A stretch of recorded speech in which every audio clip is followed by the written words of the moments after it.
Shows, اور ان کا بڑا تجسس بڑھ گیا کہ پتہ نہیں میرے والد مجھ سے کیا کہنا چاہتے ہیں، میاں جی کہتے تھے ان کو. اچھا. تو میاں جی کیا کہنا چاہتے ہیں.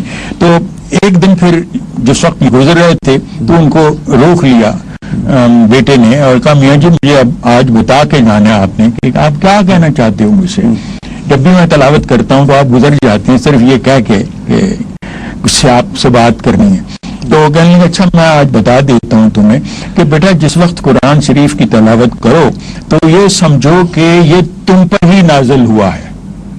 بس یہی تم سے ہم کلام ہے، خدا تم سے ہم کلام. اور صرف یہی میں نے کہنا تھا اور کچھ نہیں. اور اللہ نے یہ بات اپنی گرہ سے مان لی. تو اب اس کے مطابق آپ دیکھیں جو علامہ نے اس کو اپنے شعر میں بھی واضح کیا. جی ہاں تیرے ضمیر پہ جب تک نہ ہو نزول کتاب گرہ کشا ہے نہ راضی نہ صاحب نشا. یہ شعر پر بھی سبحان اللہ سبحان اللہ. جی تعلق ان کی وابستگی تھی. اور اسی سبب مثلا یہ دیکھیے یہ قرآن کی جو آیت ہے کہ پہاڑ بھی اس امانت کو لینے کے لیے تیار نہ ہوئے، کوئی بھی نہ تیار ہوا اور صرف انسان ہی تھا. تو یہ امانت کے معنی خود ہی کے کرتے ہیں. ان کے جو نقاد مثلا H.R. گب انہوں نے کہا ہے کہ یہ کوئی سند تو اس پہ دے نہیں رہے اور امانت کا ترجمہ اپنے طور پر بحثیت اس کے پرسنالٹی یا شخصیت کا خود ہی کی امانت کو اس طرح کہہ رہے ہیں اور اس کے متعلق کوئی سند پیش نہیں کر رہے. تو مطلب یہ ہے کہ یہ حضرت علامہ پر الزام کئی دفعہ لگا ہے یہ کہ قرآن کی آیات کو یہ اپنے معنوں میں پیش کرتے ہیں. بعض تو ان کو کہتے ہیں عربی دانی پر شبہ ہے کہ ان کو معلوم ہی نہیں کہ یہ شعر اس قرآنی آیت کے معنی کیا ہیں، لیکن یہ معنی اپنے طور پر کر جاتے ہیں. مگر یہ حقیقت ہے کہ وہ اپنے معنی بنا دیتے تھے.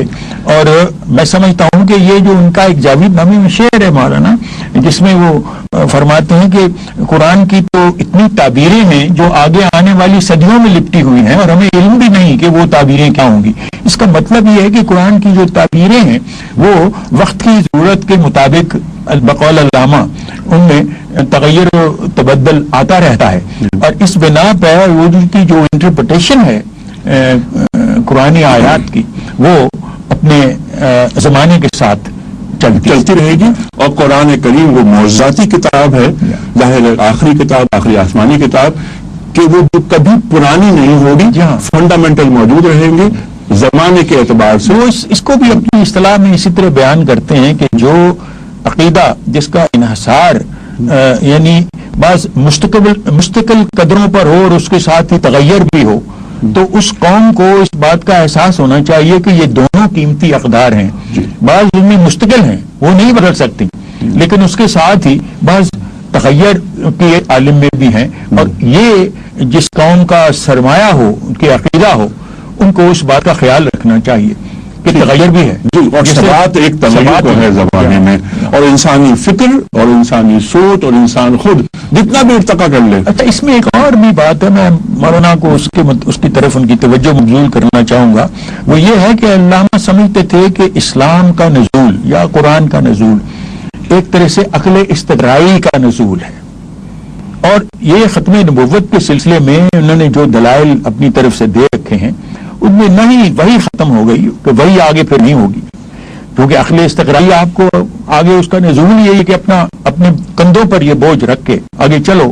تو پھر ساتھ ہی اس کے وہ کہہ رہے ہیں کہ ختم نبوت کے ساتھ ہی دینی پیشوائی کا بھی خاتمہ ہو گیا اور ساتھ ہی اس کے ملوکیت کا بھی خاتمہ ہو گیا. ٹھیک ہے. تو اس کا مطلب یہ ہے کہ حضرت علامہ کی نگاہ میں یہ تین بڑی اہم چیزیں ہیں کہ مذہبی پیشوائیت سے ان کی کیا مراد تھی، چونکہ اسلام سے پیشتر جو ادیان ہیں ان میں پریسٹڈ بھی ہے. وہاں یعنی خواہ وہ آپ یہودیت کو لے لیں خواہ عیسائیت کو لے لیں، اس میں کوئی نہ کوئی واسطہ ہے آپ کے اور خدا کے درمیان. یہ اسلام نے ختم کر دی. یعنی یہاں پر دینی پیشوائیت سے مراد ملائیت ہے جس کی کوئی ضرورت نہیں ہے. علماء کا جو کردار ہے یا علماء کی جو حیثیت ہے اور جو دین کا جو فریم ورک ہے اس میں علماء کی حیثیت سے کبھی بھی انکار نہیں کیا. نہیں وہ تو اس بنا پہ کہ وہ خود ایکوائر کرتے ہیں کر سکتے. اور قرآن کریم ارشاد فرماتا ہے فَاسْأَلُوا أَهْلَ الذِّكْرِ إِن كُنتُمْ لَا تَعْلَمُونَ. علماء کی حیثیت. اچھا علماء کے تعلق سے میرے اور اللہ تعالیٰ کے درمیان وسیلہ نہیں بنتی. ٹھیک ہے، وہ بندہ اور رب اس کے درمیان ایک تعلق ہے. اچھا اسرار صاحب نے یہ فرمایا تھا کہ جو فلسفہ خودی جو استنباط کیا علامہ نے وہ قرآن کریم سے کیا. کوئی اور واسطہ کوئی اور جو بہت بڑا الزام جیسا آپ نے فرمایا کہ علماء بھی الزام لگاتے ہیں تو کچھ لیفٹ کے لوگ بھی یہ الزام لگاتے ہیں کہ صاحب نیچے کا وہ جو سپر مین والا جو آپ سب جانتے ہیں تو فلسفہ خودی کا لابھ جو بندے مومن کی بات ہوتی ہے اور جو چیزیں قرآن کریم سے علامہ صاحب نے کن کن طریقوں سے استنباط کیا. دیکھیے یہ جو سپر مین کا تصور ایسے ہی نیچے کے ساتھ انہوں نے ملا کے رکھ دیا ہوا ہے چونکہ ہمارے ہاں اپنے فلسفے کے جو اسلامی فلسفہ یا اسلامی فکر ہے اس کے متعلق کوئی زیادہ نالج نہیں ہے. لیکن سب سے پہلے تو آپ لیجئے الجالی کو. الجالی کی کتاب ہے انسان کامل. پھر اس کے بعد نے ابن یہ جو اسپانوی مفکر تھے اسلامی ابن باجہ جن کا تصور ہے متوحد کا. اور پھر اس کے بعد آپ لے لیں نیچے کو. یہ تو نیچے تو بعد میں آتے ہیں. اور اس کے بعد ایک انگریزی بھی مفکر ہے جس کا نام جانسن ہے. اس کا کانسیپٹ اوور مین کا ہے. سو اوور مین سپر مین انسان کامل متوحد. یہ متوحد اور انسان کامل تو تصورات ہی اسلامی ہیں. یہ اسلامی فکر ہے فلسفہ ہے.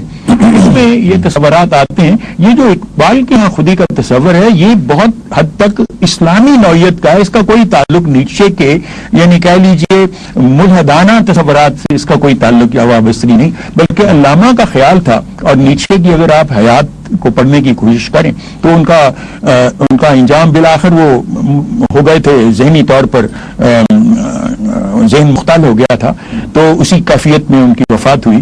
لیکن نیچے کے ہاں اقبال کا تصور یہ تھا کہ یہ مجذوب ہے.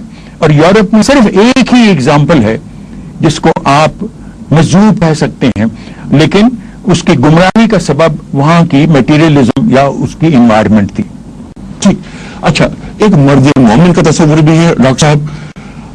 علامہ اقبال حقیقت جسے سپر مین کہا جائے یا اوور مین کہا جائے یا انسان کامل کہا جائے اقبال نے اس کے لیے مرد مومن چیز کا کیا. مرد مومن.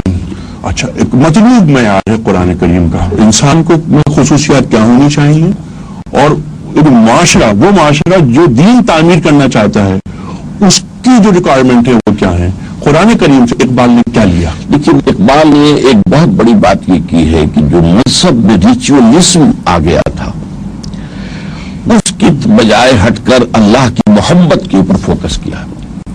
جیسے کہ ان کے جو مرشد معنوی تھے کہ شاد باد عشق خود سودائے ماں اے طبیب جملہ علت ہائے ماں. اسی طرح اقبال کہتا ہے عقل و دل و نگاہ کا مرشد اولی ہے عشق.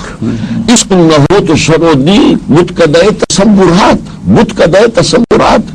اور یہاں تک کہا ہے کہ کیا نہیں کوئی غزنوی کارگاہ حیات میں بیٹھے کب سے منتظر اہل حرم کے سومنات کہ انہوں نے ان رسوم اور عبادات ہی کو اصل معبود بنا لیا ہے. اصل شے ہے اللہ کی محبت اللہ کا عشق. وہ جو خودی اور خدا کے درمیان رشتہ ہے روح اور اللہ تعالیٰ کی. ایک ہے انائے صغیر جسے وہ کہتے ہیں جو دی فائنائٹ ایگو جسے کہ انہوں نے اپنے خطبات میں لفظ استعمال کیا. انسان دی فائنائٹ اور انفائنائٹ ایگو جب ایک دوسرے کے مقابل آ کر ہم کلام ہوتے ہیں تو یہ ایسنس پریئر کا دس از دی ایسنس آف پریئر دعا اس کا نام. اچھا نمبر 2 پھر انہوں نے جو دین کے اندر مختلف جو اس کے اسپیکٹس ہیں پولیٹیکل سوشو اکنامک. اب اس میں مثلاً سیاسی نظام ہے سروری زیبا فقط ذات بے ہمتا کو ہے حکمراں ہے ایک وہی باقی متعلق آزری یعنی ہیومن ساورنٹی کے کانسیپٹ کو نل کیا نلیفائی کر دیا. Sovereignty belongs to God God and God only. انسان کی تو وائس ایجنسی ہے خلافت ہے ساورنٹی نہیں. اسی طریقے سے نیشن اسٹیٹ